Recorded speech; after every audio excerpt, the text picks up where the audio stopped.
Ok, entonces iniciamos. El tema de hoy son los ciclos económicos. Ahí está. ¿Qué son los ciclos económicos? Bueno, antes de ver eso, pues yo les estoy recomendando tres videos: expansión y recesión que tiene toda economía. En estas fases, las principales variables suelen ir de la mano. Aquí se hace referencia a las principales variables macroeconómicas.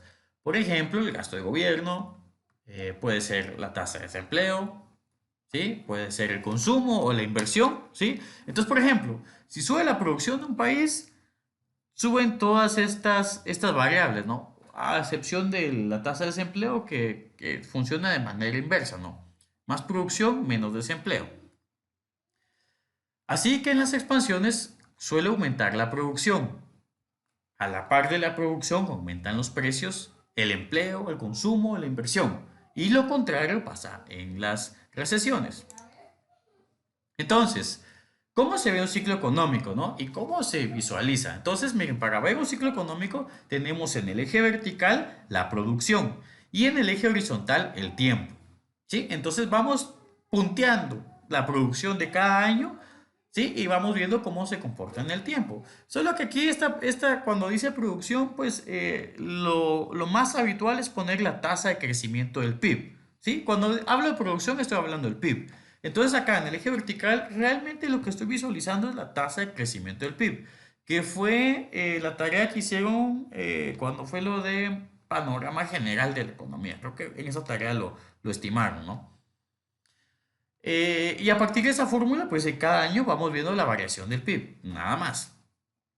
¿Sí? Entonces, volviendo al tema del ciclo económico, pues tiene cuatro fases importantes, ¿no? Según la bibliografía que veamos, pues va a tener otros nombres, ¿no? Pero hace referencia a lo mismo. Estamos, por ejemplo, en el punto número uno, en un fondo. Ya voy a explicar más a detalle qué significa cada uno, pero estamos en un punto número uno, en un fondo. Luego pasamos a una etapa de expansión, que es cuando comienza a crecer el PIB. Luego llegamos a una etapa en donde ya no puede crecer más el PIB y a partir de ahí caemos en una recesión, ¿sí? Donde el PIB se va desacelerando, ¿no? Va desacelerando el crecimiento y de hecho se comienza a crecer menos que el año anterior, hasta llegar a una etapa de fondo que también se le puede llamar una crisis económica, ¿no? Y en una crisis económica se estanca la producción, mucho desempleo, algo así como lo que les platiqué, bueno, de hecho, como lo que les platiqué cuando fue la crisis de los 30 de la Gran Depresión en Estados Unidos. Componentes del ciclo económico, pues habíamos dicho que eran cuatro, ¿no? El fondo es el momento más bajo del ciclo, ¿no? También se le puede llamar una crisis de un tope. ¿Cómo se ve un ciclo económico en carne y hueso? Pues aquí tenemos un ejemplo para variar de Estados Unidos, ¿sí? ¿Y qué es lo que me dice, no? Veamos acá. Tenemos el cambio porcentual del PIB. Se hacen muchas representaciones, ¿no? Pero casémonos con el concepto de la tasa de variación del PIB que nosotros ya calculamos, ¿sí? ¿Cómo varía de un año para otro el PIB? Con eso nos vamos a quedar, ¿no? Esa tasa se pone en el eje vertical y en el eje horizontal el año en que se está analizando, ¿sí? Entonces veamos acá. ¿Cuál es el chiste, ¿no? de estudiar los ciclos económicos? Pues aquí les tengo un par de ejemplos, ¿no? Tenemos una barrita rosada que le pusieron la Gran Depresión y veamos cuánto va en porcentaje, ¿no? ¿Cuánto bajó el PIB en el año 1932? 32. Vean acá.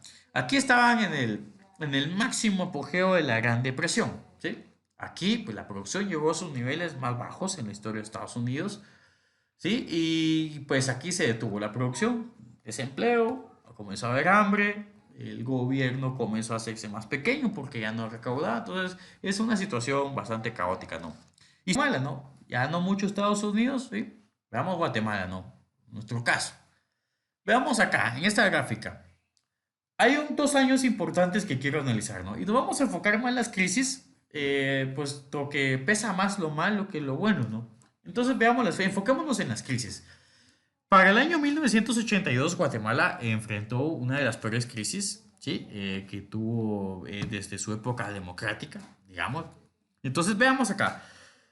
Entre 76 y el 88 hubo una fase en que nos fue muy mal, ¿no? Llegando al fondo en 1982. También tuvimos otra fase de crisis en el 2009, ¿no? Entonces, ¿a qué corresponden estas dos bajadas en la producción? La primera del año 82 fue un fenómeno a nivel solo latinoamericano que se llamó la década perdida de los años 80. En esta época, pues a todos los países de Latinoamérica, pues les fue de la patada, ¿no? Les fue muy mal, económicamente muy mal. Ahorita vamos a ver por qué. Otro punto, otra crisis importante que atravesó Guatemala es la crisis inmobiliaria que pasó en Estados Unidos en el 2008, pero aquí nos vino a golpear en el 2009, ¿no? Aquí fue donde, en el 2009 fue cuando llegamos a un fondo. Y vamos a analizar por qué lo que les pasa allá nos viene a afectar acá, ¿no? Ok, entonces respondiendo a la crisis inmobiliaria del 2008, ¿por qué nos afectó tanto los Estados Unidos? Acá es por lo siguiente, veamos primero que nada la comparación del ciclo económico de Estados Unidos versus el de Guatemala. Vean que se comportan más o menos igual, ¿no? Se comportan más o menos igual, ¿no? En los años que hay, en las décadas que hay crisis, pues Estados Unidos tiene crisis y Guatemala tiene crisis con un rezago, ¿no? O sea, un año después, un medio año después, nos pega a nosotros la crisis, ¿sí? Entonces vamos acá. Tenemos un ciclo económico que se comporta de manera, pues, muy parecida. ¿Cuál es la explicación de ello? Hay varias. Una de ellas, muy importante para el caso de Centroamérica, son las remesas, ¿no? Por ahí me preguntaba alguien si las remesas entraban dentro del PIB, y por supuesto si entran dentro del PIB. No sé si logré responder su pregunta alguna vez, pero aprovechando, ¿no? Sí, sí entra dentro del PIB. Y la cuestión de las remesas. Ese dinero que mandan de allá para acá se registra en una cuenta acá en Guatemala. Y de hecho es un 11% o 12% del PIB representan las remesas. O sea, es mucho dinero, ¿no? ¿Cuál es el problema que a Estados Unidos le vaya mal respecto a Guatemala? Resulta que si a ellos les va mal, los primeros que se quedan sin trabajo, hablo en términos económicos, ¿no? Los primeros que se quedan sin trabajo son nuestros connacionales que están allá. Entonces dejan de mandar remesas. Entonces al momento de que dejen de mandar remesas, pues acá la comenzamos a pasar mal, ¿no? Entonces sobre las remesas sí, sí nos dolió mucho, ¿no?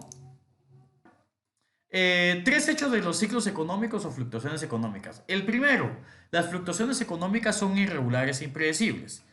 Vean que esto tiene más o menos un comportamiento errático, ¿sí? En distintas magnitudes, pero que siempre sigue tres pasos. Un fondo, un crecimiento, un tope y una recesión. Siempre se va así, pero va variando en distintas magnitudes.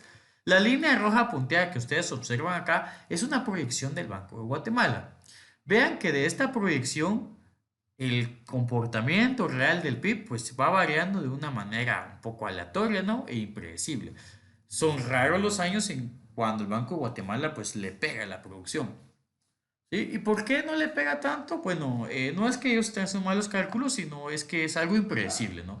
¿Quién iba a saber que el PIB se iba a ver fuertemente afectado por el coronavirus hoy por hoy? Nadie, ¿no? Algo que no se puede predecir. Una guerra no se puede predecir. Hay ciertos síntomas que van a indicar que si el PIB va a crecer o va a bajar, pero en cuanto a la magnitud del cambio, pues depende de la situación que se esté viviendo en su momento. Segundo hecho importante, la mayoría de las cantidades macroeconómicas varían juntas. Veamos acá. Este es el PIB real de Estados Unidos, la gráfica superior y la inferior es el gasto de inversión. ¿Se acuerdan que el PIB tiene varios componentes, ¿no? La inversión, el gasto del gobierno, consumo y la balanza comercial, exportaciones menos importaciones, X menos M. Entonces veamos acá. Vean que en el 2008 burbuja inmobiliaria bajó el PIB real de Estados Unidos. Esto le pegó mucho al gasto de inversión, o sea, la inversión que hacían las empresas. ¿Sí? Miren todo lo que varió. Pasó, vamos a ver, de 2.000 millones de dólares bajó a más o menos unos 1.250 millones de dólares. ¿Sí? Tuvo un fuerte descenso. ¿Por qué? Una pequeña explicación podría ser, bueno, yo soy inversionista, estoy en una crisis, o sea, o como la de hoy, ¿no? Con lo que estamos trazando ahora, es una especie de recesión, crisis. ¿Voy a invertir en un negocio o mejor agarro ese dinero y pues me muevo a un negocio más seguro, ¿no? Una rentabilidad tal vez menor, pero más segura, ¿no? Entonces, en lugar de hacer un mi negocio, mejor gasto en bonos de gobierno, que es una inversión más segura, ¿sí? Trataron de proteger su capital los inversionistas y entonces cuando hay recesión, se espantan los inversionistas, ya no hay gasto en inversión, sino que se gastan pues en actividades más seguras, ¿no? Tercer hecho, cuando disminuye la producción, esto es un hecho, ¿no? Es un hecho cuando disminuye la producción, aumenta el desempleo. Fijo. Si baja el PIB, las empresas producen menos y hay más desempleo, ¿no? las empresas para mantener sus costos de producción, pues definitivamente comienzan a despedir gente, ¿sí? Entonces, agarrado de la mano con una bajada en el PIB, hay desempleo, ¿sí? Aumenta el desempleo. Ahora veamos las gráficas. La línea roja de abajo, vean que en la crisis inmobiliaria todo lo que incrementó el desempleo, ¿sí? Aumentó 4 puntos, casi, ¿no? 2 4 6 no, 6 puntos fue lo que aumentó el desempleo, ¿sí? Ante una bajada pues, en el PIB real, ¿sí? Esto es un hecho, ¿no? Que va a su plan de reactivación económica. Entonces, veamos. Hay dos escenarios que vamos a ver. Ante una expansión y ante una crisis. Veamos la expansión. Efectos de los ciclos en las expansiones. Veamos. ¿Qué es lo que pasa? Cuando la economía crece mucho ante una expansión de la demanda, la producción es muy alta. Por lo tanto, hay mucho más trabajo para todos, algo deseado en la sociedad, pero se corre el riesgo de un recalentamiento en la economía. Digamos que macroeconómicamente comienza a aumentar la demanda agregada porque hay trabajo, ¿no? Trabajo para todos, entonces la gente comienza a consumir, ¿sí? Y desplaza la demanda agregada. Este desplazamiento de DA1 a DA2 crea una escasez, ¿no? Crea una escasez. Hay más demanda que oferta. Esta escasez puja los precios hacia arriba, ¿sí? ¿Y cuál es la consecuencia del equilibrio uno al equilibrio 2? Pues tenemos un incremento en el PIB, lo cual es bueno, y se acuerdan del tercer hecho de los ciclos económicos, que cuando aumenta el PIB, aumenta el empleo, ¿sí? Entonces tenemos un incremento en el empleo y un incremento en el PIB. Pero algo no muy deseado es que paralelo a eso tenemos un incremento en los precios, ¿no? Siempre va a haber algo de inflación. Entonces, el nivel general de precios crece de precio uno a precio 2. Acuérdense que en este tipo de gráficos, en el eje horizontal, tenemos el nivel general de precios y en el eje vertical tenemos el nivel general de precios y en el eje horizontal tenemos el PIB. ¿Sí? Entonces la producción pasa de Y1 a Y2.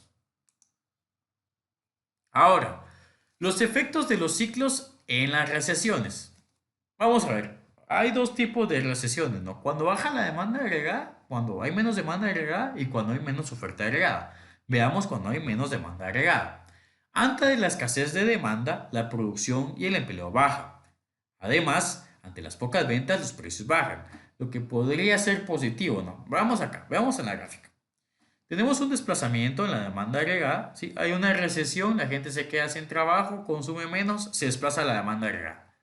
Entonces, ese desplazamiento en la demanda agregada, ¿sí? Me crea un excedente, ¿no? Hay más oferta agregada que demanda agregada. Y es por eso que el nivel general de precios disminuye hasta alcanzar un nuevo punto de equilibrio, ¿sí? Acá tenemos dos efectos, ¿no? Baja la producción y pues baja el empleo, ¿no? Pero paralelo a eso también tenemos una disminución en los precios que pues tal vez no es tan malo, ¿no? ¿Sí? Entonces tenemos dos cuestiones que impactan negativamente y una que impacta positivamente, ¿no? Ahora veamos, recesiones de la oferta. Suelen producirse cuando muchos cortes de las empresas, perdón, cuando incrementan los costos en las empresas.